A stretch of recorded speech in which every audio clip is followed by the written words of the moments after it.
नमस्कार, मैं हूं कोमल सिंह और आप देख रहे हैं इंडिया विराट न्यूज।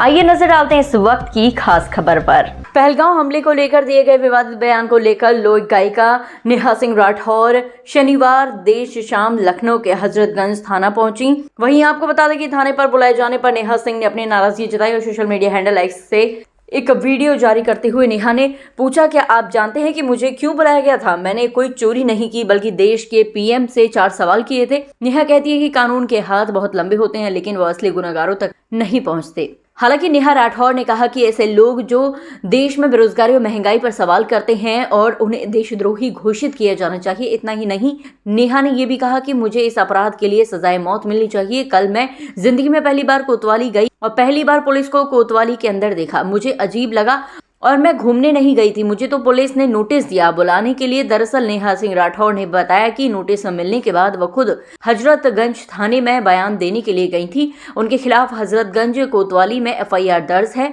कल मैं जिंदगी में पहली बार कोतवाली गई, पहली बार पुलिस कोतवाली को अंदर से देखा, बहुत अजीब लगा।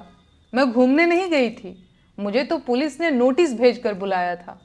क्या आप जानते हैं मुझे क्यों बुलाया गया था? मैंने कोई चोरी नहीं की थी, किसी को गाली नहीं दी थी, मैंने इलेक्टोरल बॉन्ड भी नहीं खरीदा था और नहीं बीफ कंपनियों से चंदा लिया था, मैंने तो वोट भी नहीं चुराया था। लेकिन फिर भी मेरे खिलाफ एफआईआर दर्ज की गई और पूछताछ के लिए मुझे नोटिस भेजा गया। जानते हैं मेरा अपराध क्या था? मेरा अपराध ये था कि मैंने इस देश के प्रधानमंत्री से 4 सवाल पूछ लिए थे। मैंने इस आजाद लोकतांत्रिक देश के एक आजाद नागरिक की हैसियत से इस देश के प्रधानमंत्री की आलोचना कर दी थी। बस ये बात सरकार से बर्दाश्त नहीं हुई, होती भी कैसे? एक किसान परिवार की मामूली लड़की की इतनी हिम्मत कि वो प्रधानमंत्री से सवाल पूछ ले, औकात क्या है इसकी? तो बस भाई, मुझे मेरी औकात याद दिलाने के लिए नोटिस भेजकर थाने बुला लिया गया और मैं गई भी। क्या करती? कानून के हाथ बहुत लंबे होते हैं, बस वो अंकिता भंडारी के असली गुनहगारों तक नहीं पहुंचते और स्पेशल सर्विस मांगने वाले भाजपा के वीआईपी भी उससे बच जाते हैं। कानून के ये लंबे हाथ इंदौर में गंदे पानी से हुई मौतों के जिम्मेदारों तक भी नहीं पहुंचते।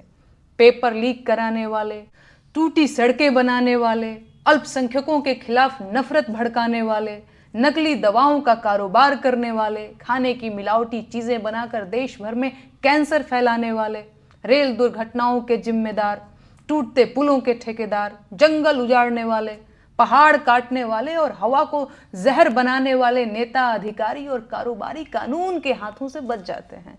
लेकिन नेहा सिंह राठौर कानून के मजबूत और लंबे हाथों से नहीं बच सकती, क्योंकि वो प्रधानमंत्री से उनकी जिम्मेदारी पर सवाल पूछ लेती है। नेहा राठौर को बचना भी नहीं चाहिए, उसे ऐसी सजा दी जानी चाहिए कि देश और जमाना देखे। उसे उसके मुंह में जबान होने की भरपूर सजा मिलनी चाहिए। जिन बेटियों की दुश्मन पूरी भाजपा है, नेहा पर उनके लिए आवाज उठाने की सजा भी मुकर्रर की जानी चाहिए। बेरोजगारी के मुद्दे पर बोलना भी क्या छोटा गुनाह है? महंगाई पर गीत गाना क्या वित्त मंत्रालय से बगावत नहीं है? मजदूरों के हक की बात करना क्या लेबर डिपार्टमेंट के काम में हस्तक्षेप नहीं है? और फिर जब सरकार ने देश के कल्याण के लिए अलग अलग विभाग और मंत्री बना रखे हैं, तो मैं क्यों इन मंत्रालयों के मुद्दों पर बोल रही हूं? एक मुकदमा तो सरकारी काम में बाधा का भी बनता है। देश में जब महिला आयोग है तो महिला अधिकारों की बात करने वाली मैं कौन होती हूं? कितनी अजीब बात है ना। जिस सरकार को देश की गरीबी, बेरोजगारी, महंगाई और भ्रष्टाचार से लड़ना था, वो सरकार मुझसे लड़ रही है। खैर, अब सरकार को जल्द से जल्द देश हित में कानून बनाकर आलोचना को देशद्रोह और आलोचकों को देशद्रोही घोषित कर देना चाहिए। मैं सरकार के कामों और देश के विकास की राह में एक बड़ी बाधा हूं।